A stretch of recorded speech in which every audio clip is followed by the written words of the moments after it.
Normally with an article I get deadlines from editors, so I was really curious to see if I could actually write, if I was just like a wind-up machine that my editor kind of get going, or if I could write to my own deadlines.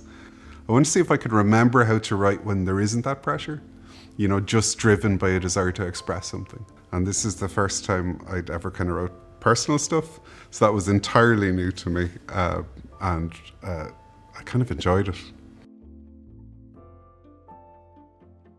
So some of the essays were me trying to work out what I thought about certain things. So things like I was a care worker for a while, so the meaning of care work, or I love singing, so I wanted to write an essay about singing and what I felt about singing. And I'm in my 40s and I don't have kids, so I wanted to write an essay kind of exploring what that feels like and what that means to me now, because sometimes you kind of arrive at a point in your life and you know things are important to you, but you don't really know what you think.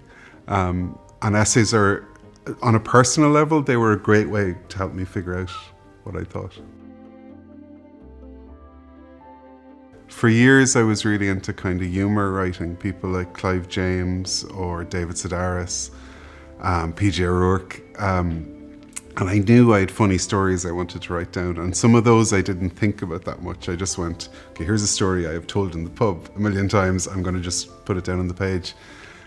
So when I was writing my book of personal essays, there was definitely points where I had to kind of sit back and go, should this bit be funny now, or do I need to just be a little clearer and more true to the feelings I had at the time? If anything, one of the big things I had to learn was not being funny for funny's sake sometimes, because my very good editor, Brendan Barrington, pointed out that I occasionally had a tendency, if I was writing about something serious, to kind of throw in a ba-dum-tsh joke at the end, which he pointed out kind of undermined my point. So I learned a lot about the use of humour in writing this book. You know, there's places where humour is really useful, and there's places where it undermines you.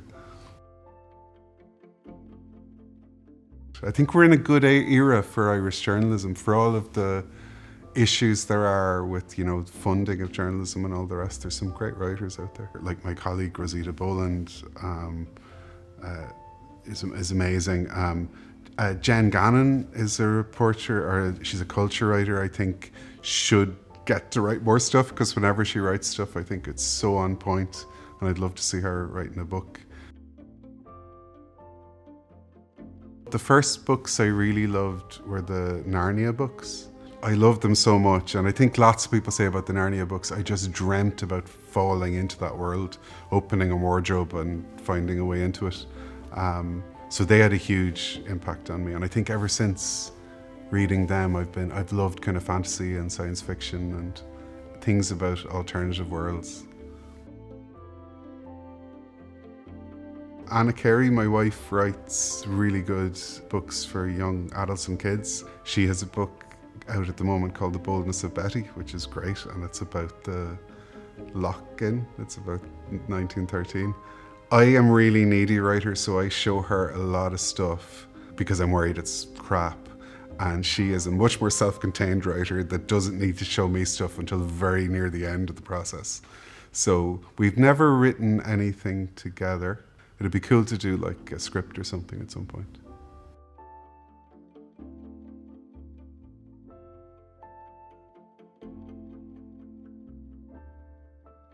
This feature is brought to you by Creative Ireland in partnership with RTE Supporting the Arts. Supporting artists. Supporting us.